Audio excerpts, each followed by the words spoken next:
Hi there, my name's Lorna Selig with Autism Calgary's New Horizons for Seniors project. This is the Golden Wisdom Conversation. We have with us today Maria and Teunisje, two parents, two moms, caregivers of their adult children with autism.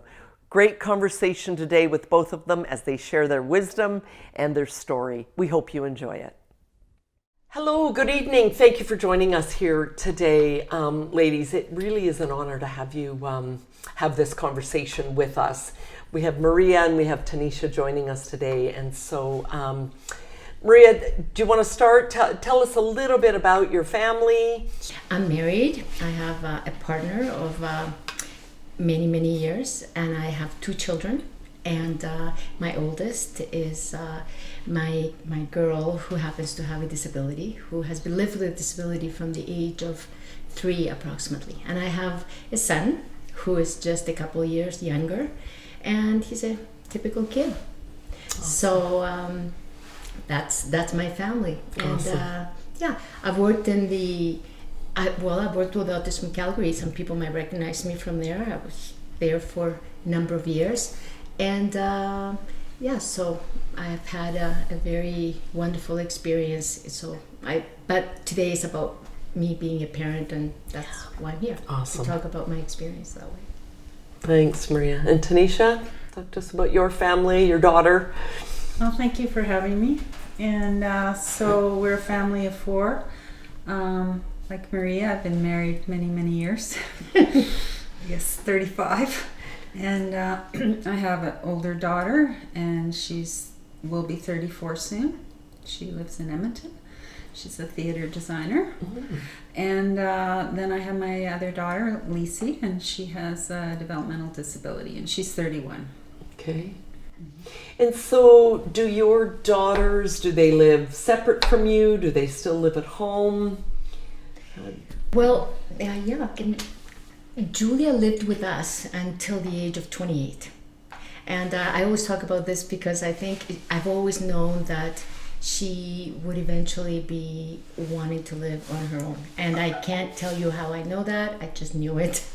So around the age of maybe in her early 20s, I would ask her every couple of years, Julia, do you like living at home with mom and dad? Oh, yes. She loved it. She liked the service. She liked everything. So it's just like, okay, we're not moving anywhere. But around the age of 26, things starting to shift. And I think she might have been inspired by what was happening with her brother, right? Because my son at that point was starting to move into a more independent way of living, and I think she was somewhat inspired by that. But so anyway, I would ask the same question, around age of 26, and she would say, yes, maybe yes, that she would like to move potentially to live on her own. So back in 2018, we tried an apartment, and with 24-hour care, and a mix of her being there and coming home. So that worked really well for about 3 years. So we knew then that she could move on to a home of her own. So we were very fortunate and lucky enough to be able to provide a home for her, a house, and that's where she lives. She lives in her own home with these wonderful helpers that are there 24/7. Yeah, she still comes home on the weekends for a couple days. And she's happy to come, I think, still, but she's also happy to return. So. And so, does she have a roommate or just her caregivers, or no, just her? Yeah, awesome. Just her. I think it's because we have a team of about 6 helpers. She calls them helpers, and that's a really appropriate, I think, term. That they provide really that friendship and that variety of personalities and experiences. So no, I worried about that sometimes, whether she would be lonely, but I don't think that's the reality of it. That's neat. That's good. Thanks for that, Maria. Teunisje? Yes, Lisi lives on her own. She has her own apartment and condo. She would be mad right now. She'd say it's a condo, Mom, not an apartment. And we have support for her that comes in the evenings. Yeah, and she stays there 5 days a week and comes home 2 days a week. Yeah. Good.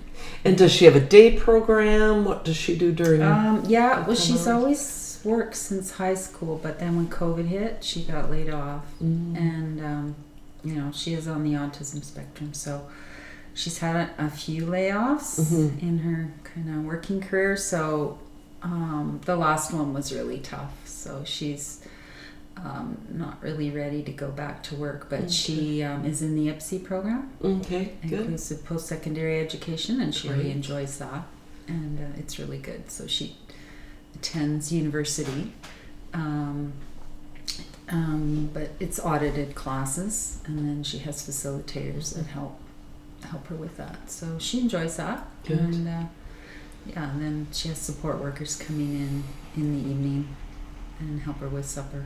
Okay. Yeah, and my husband does quite a bit for her. Okay. He's like over there quite a bit. And does she live close to you? Yeah, a 10-minute drive. Yeah. Okay. Perfect. And so your role then as caregivers. So obviously when your kids are younger, all of our kids are younger, much more intensive work that's required, more intensive involvement. Now, both of your daughters are outside of the home for the most part, but you do have a caregiving model around them. How does that, how has your role changed with the caregivers now? Do you still, what is your role with your daughters so far as the caregiving piece goes? Yeah, so we do family managed services with PDD, persons with developmental disability.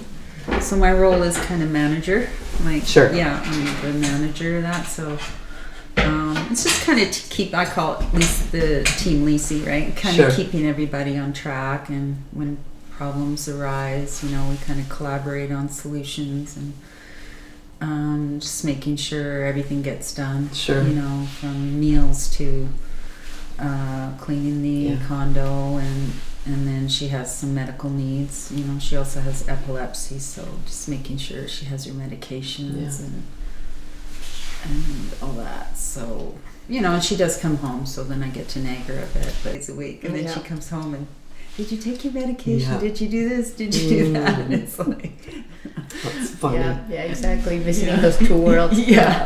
And totally understandable. Yeah, it's I can't believe that you found us, because we're so similar. My daughter primarily, she had a brain injury when she was 3. She had encephalitis, and as a result, a seizure disorder developed shortly after that, which it's uncontrolled, and it's continued up to now. So the safety issue, it's a big part of the work that the support workers and the helpers do for Julia. But it's exactly a model like that. How is it that my caregiving has changed?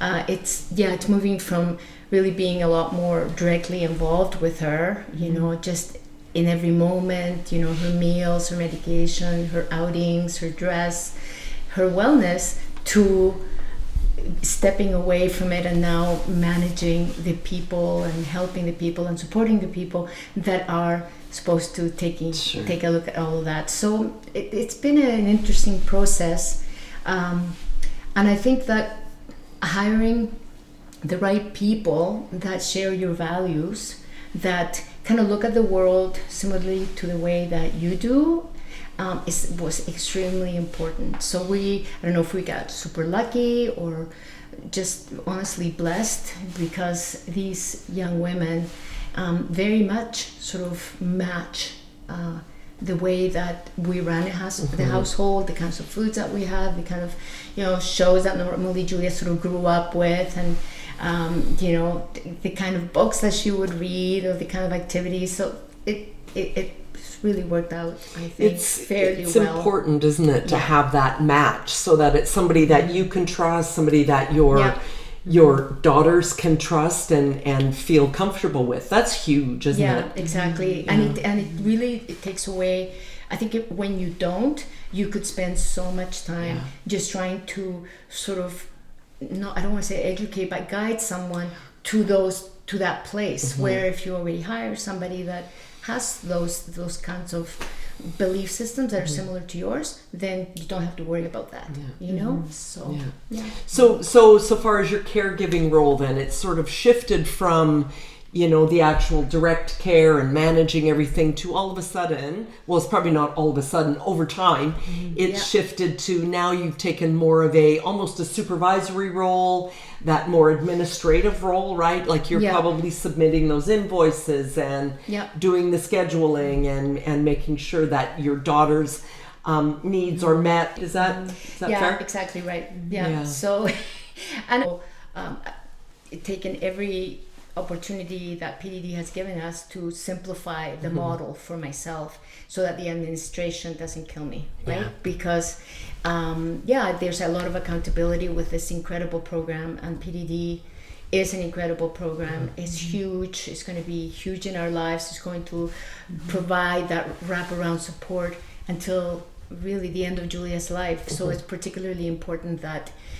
is manageable, that is doable, and that we are we're doing the best we can to just kind of keep it running smoothly. So that we do that for sure. And then just like what Teunisje was mentioning, the support of the everyday of a team of people that are caring for your girls. So you know, I just got a little call, you know, they don't have hand towels, and what happened to the hand towels, I don't know, but we'll find the hand towels and we'll get you new ones, or you know, we're out of this, or we noticed that Julia, you know, hasn't been, just looking a little peakish, and then it's just like, okay, so there's lots of different things that we're constantly in touch about, but in general it has been, I think, a transition that she wanted, and I think even though she's not verbal, she has definitely sent a clear message that she wanted this and she was up for it. Yeah,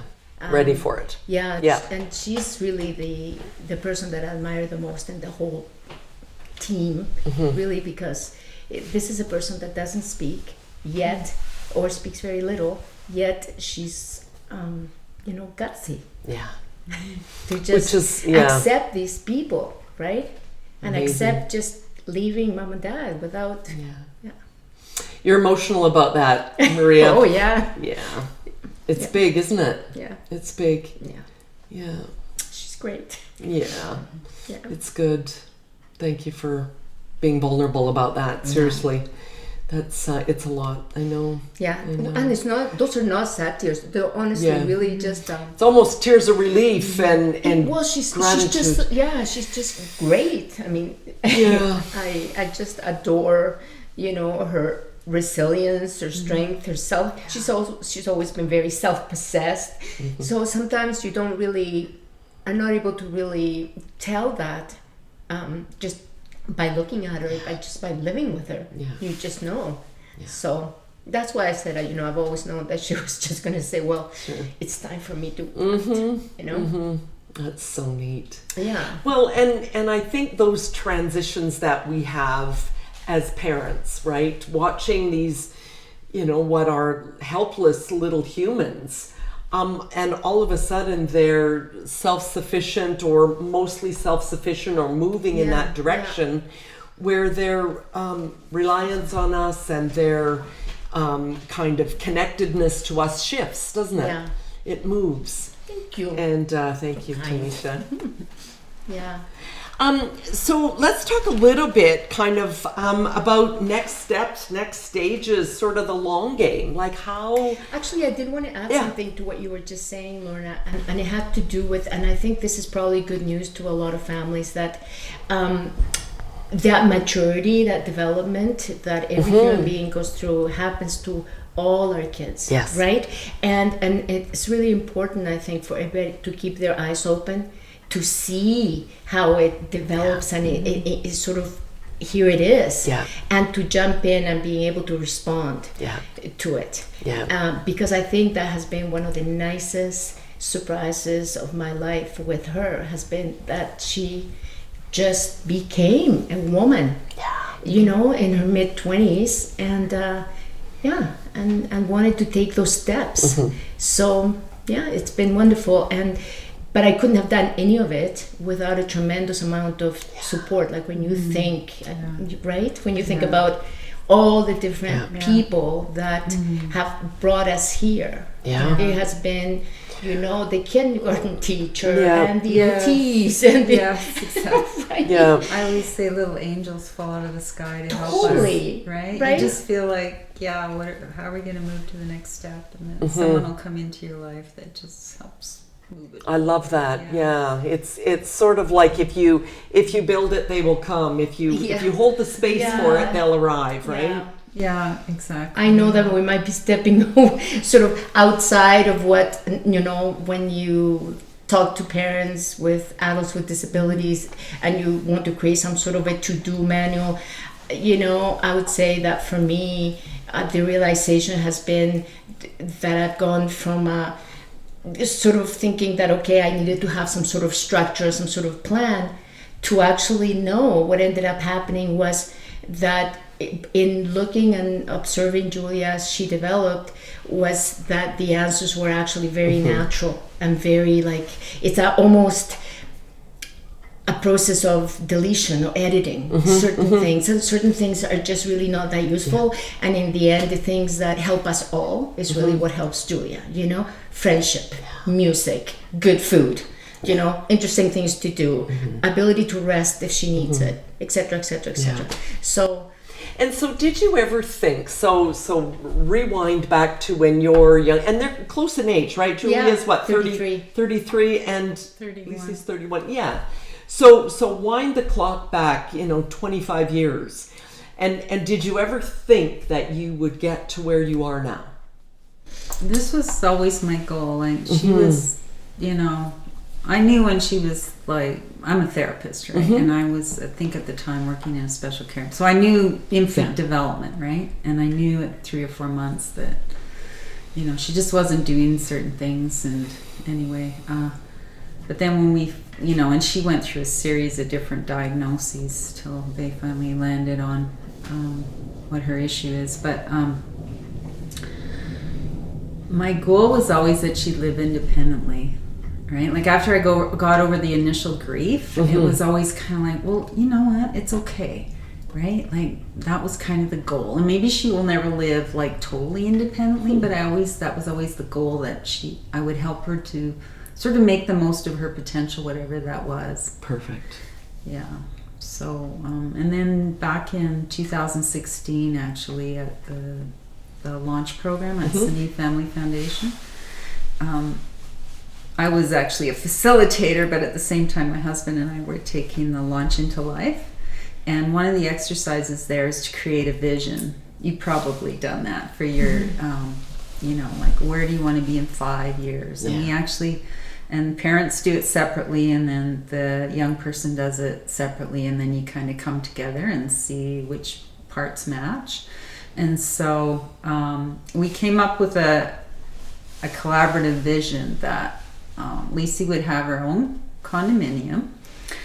She'd have support workers that loved her and cared for her. She'd have lifelong learning. She'd have meaningful, productive activity, and she'd have a cat. Wow, that's so specific. Yeah. I love that. Yeah, and it's actually, and now looking back, and her condo would have a view. And it's actually, she has a condo with a view.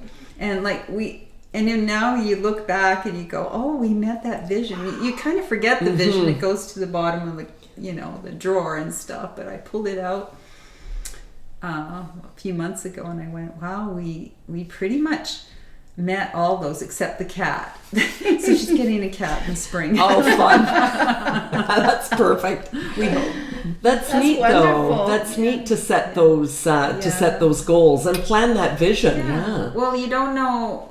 It was such a valuable exercise because you don't, if you don't know where you're going, then how are you going to get there, right? So you have to kind of first have a realistic kind of vision. Where's this person going to be in 5 years?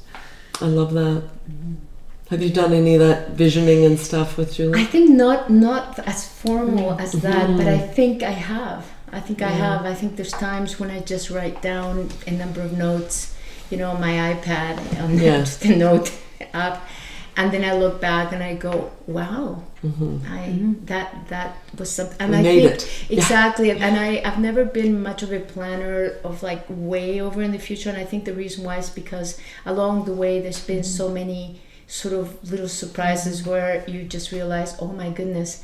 I think there's many families or parents that realize very early the limitations of their children and they sort of adjust accordingly. But I was kind of a late bloomer that way. I think it took me a long, long time to kind of realize, oh my God, my Julia does actually face some significant disabilities, and this is the kind of support that she's going to need. Yeah. And I think it has to do with my own personality, having a bit of rose-colored glasses, right? I'm from South America. We try to normalize a lot. Yeah.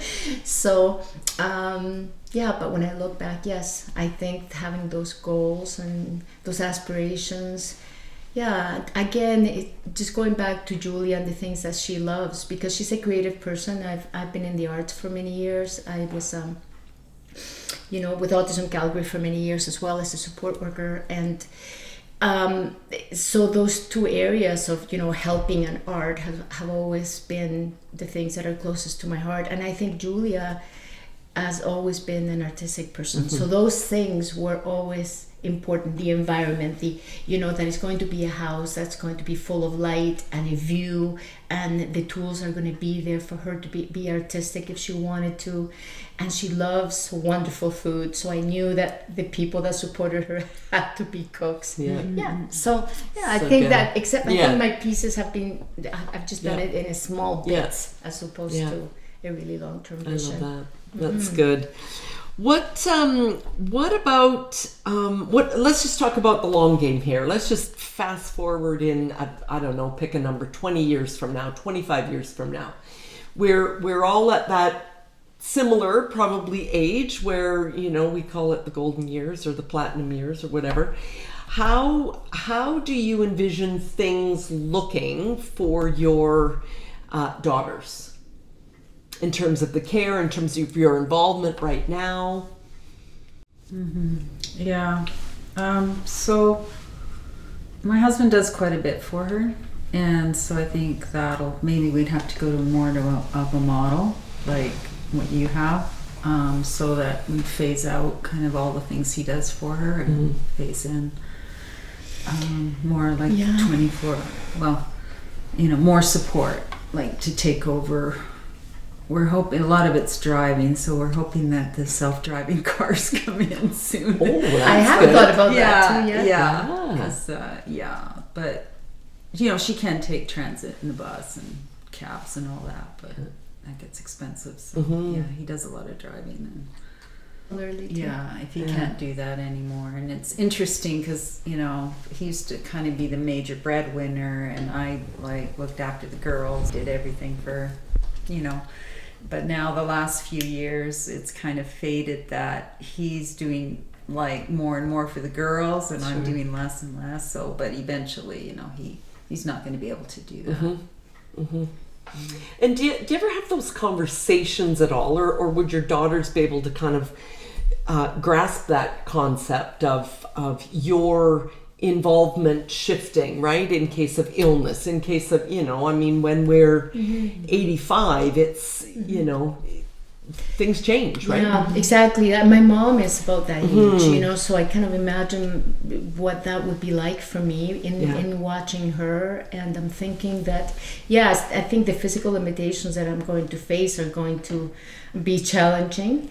I see that the model that we have right now is probably quite sustainable, long term. I think that the management piece, I might get a little bit, I think I might get a little tired, a little weary about that, because sometimes it requires quite a bit of energy just to maintain the team sort of optimistic and collaborative, because they're human beings, they're working as a team. So I was thinking that one of the thoughts that I had, and this was specifically to PDD Family Managed, I think PDD Family Managed Supports really does need to develop and to recognize the aging that is happening to all of us that are doing it right now. It's a wonderful model because it really allows us to create a life that is our vision and the vision of the people, of the individual themselves. So it's wonderful that way. However, there's a lot of things about it that need to they need to recognize that we're not going to be there forever. And that means that provide maybe a category under PDD funding, specifically that is for a person that would help me with that administration, with that management, but it's not necessarily a direct support worker. That doesn't exist right now. So that would be awesome if we had something almost like a that. case manager. Exactly, right? exactly. Somebody that would be able to oversee all that stuff. That's actually a good idea. Yeah, so that's something that I've thought about. But in terms of, like, you asked me whether I've talked about this with Julia. Yeah, I think I have, in terms of reassurance, like, because I think she's intelligent and she realizes that I'm going to get older and mom is probably not going to be here forever. We are fortunate enough to have, our son, who very kindly and very generously has said, I can be that guardian when you guys are gone. So that doesn't mean that he will be the direct caregiver. That means that he will be the person that's going to be overseeing the care of Julia, making those decisions. Exactly. So we do talk about that, and thank goodness we do have that. But it's just like what you were saying about, I think little angels or the right people, the right circumstances seem to, and I might be putting a lot of weight on that, but honestly, that's how I live my life. I really do, with a tremendous amount of faith that the right situation, the right people are going to be there to support Julia long term. Well, and I love that optimism, because we don't have all the answers, and we don't have plans change. And so when we're hopeful and optimistic and open to people coming into our lives to contribute, to participate, to offer, I think it's magical, isn't it? I mean, those are those moments that you thank you for showing up when I needed you, right? Absolutely, hands down, no question about it. A long time ago, I think, when Julia had just sort of started this disability journey, from my point of view, because like I said, I was a bit of a late bloomer. I remember speaking to a parent that at that time had a child that had been through some unfortunate situations, but she had come out of it on the other side. And so she was just doing a presentation, and I stopped her on the way out, and I said, do you have like a tip? Something that's really profound that. And she talked to me. She was just there for 2 seconds, and she said, "You cannot do this alone. Wow. You need a number of people." And that has been absolutely our greatest gift for Julia and me. It's been, of course, my husband, who's an incredible partner. I couldn't thank Mike enough, because he's more than 50%. And just my son, my big aunts, and big grandmother, big helpers. I know I've said it before, but that's definitely something. And so I think to stay healthy yourself, so that you are kind of receptive and open to that help, is huge. And I think that's why that transition from going from home to independent living is particularly important. I spoke to another family, another woman, who said to me, I said, when Julia moves out, what was that like for you? And she said, oh my God, it's going to take 3 years at least for you to adjust. And it's absolutely right. It took quite a few years, I think, for me to really come to terms that this day was one where Julia wasn't going to be in the house. And I had it sort of to myself. Yeah. And what that has allowed me to do is to be a little bit more of a mom to her and less of a caregiver. Yeah. Right? Because we're and that's a role that a lot of parents play for a long, long time. Yeah. So if you have a wonderful opportunity of your child moving out, and then you have this room, you actually can be with them in a different way, like enjoying them, as opposed to, just thinking about their needs and what kind of care. That's an important point, actually, Maria, that your relationship with them changes, because it's no longer about what you just said about managing their every need. It's more about you can have almost you move from caregiver almost to friendship or peer, or where you're not in charge necessarily anymore, which that's significant, isn't it? Yeah, exactly. I think a lot of families, from my experience in speaking to them for so many years, you don't talk about it too much, but that ability to just be a parent and just enjoy your child, it's taken partially from you. Wanted to ask both of you, if you knew then what you know now, what would you do different? How would it look different for you and for your family, really? Teunisje? Well, when our family was young, we were in BC, and we didn't get a lot of funding for therapy or anything, so I found myself in the position of trying to take courses to try to help her. It was always like trying to help her, trying to be her therapist. And you know what? If I went back, I would just relax, just be her mom. That's what she needs. She needs you just to be her mom, just to love her up. And also for my other daughter, just like it was always, the focus was on Lucy. And I think for my other daughter, it would have, I would have just been her mom more. Sure. And relaxed a little bit. Yeah. And the other thing, I do actually teach workshops now for parents called Caring for the Caregiver, and it's a mindfulness base. Like part of it is mindfulness, and it's really just being in the moment and enjoying that time you have with your child, because you're never going to get that back. And I remember I have one memory that was so clear where I had to clean my house, but the kids wanted to go to the park. I remember making a conscious decision. I'm going to go to the park with the kids because I'll never get this day back. And I've never forgotten that. Wow. That I made that choice. We went to the park, we had a good time, and you know what? That's golden. I'll never think about the fact that I had a dirty house, right? Yeah.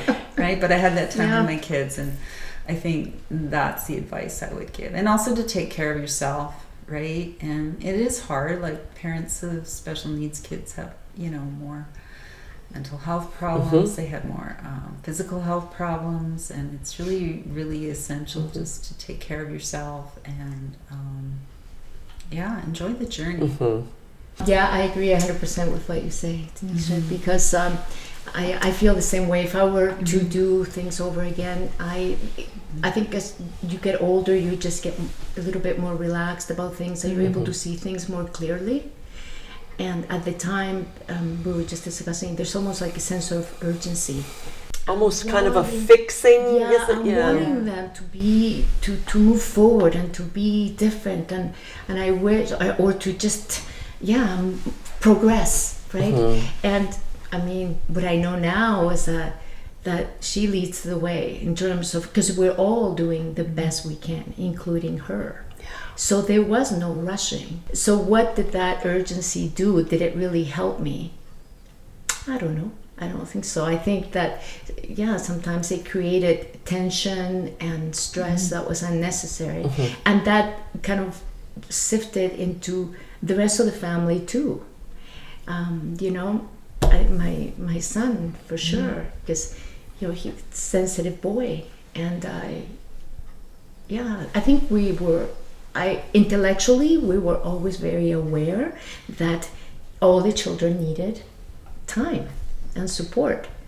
However, it's so interesting because every member of the family, I think, evolves and creates coping mechanisms, right, to deal with the situation at hand.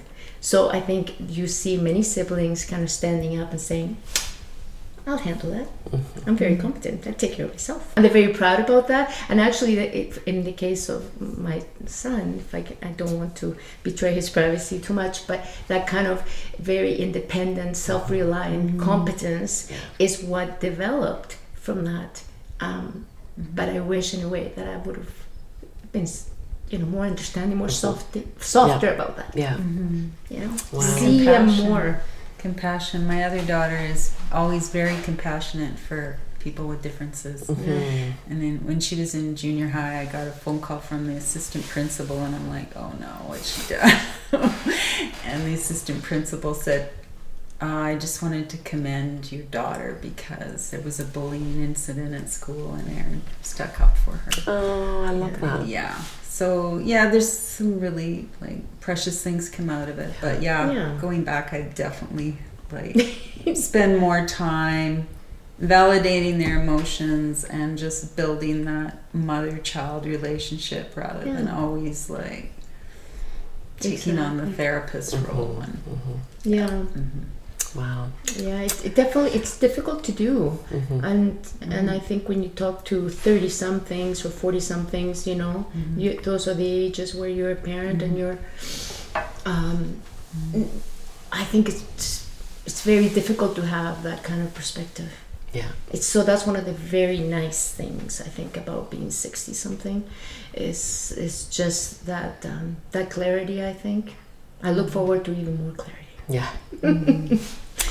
That's always been my mission in life. Yeah. Go back and work with younger parents and save them from all the mistakes I made. It's a worthwhile goal, let me tell you. It is absolute, and it's needed. I mean, we see it, right? We see it with the younger parents that we work with. Oh, we got to fix it. We got to fix it. We got to make that. You know, we got to progress. And your wisdom of just be is so valuable. Yeah, enjoy the journey. Enjoy the journey. Oh, absolutely. Right? It's a different journey. Exactly. Right? And everybody's growing through it. Yeah. That's something that I think sometimes is not recognized, that not only do our children develop and grow, but we are growing at the same time too. So the family that you see, you know, at this stage is a family that has gotten here because of everything we've gone through. Yeah.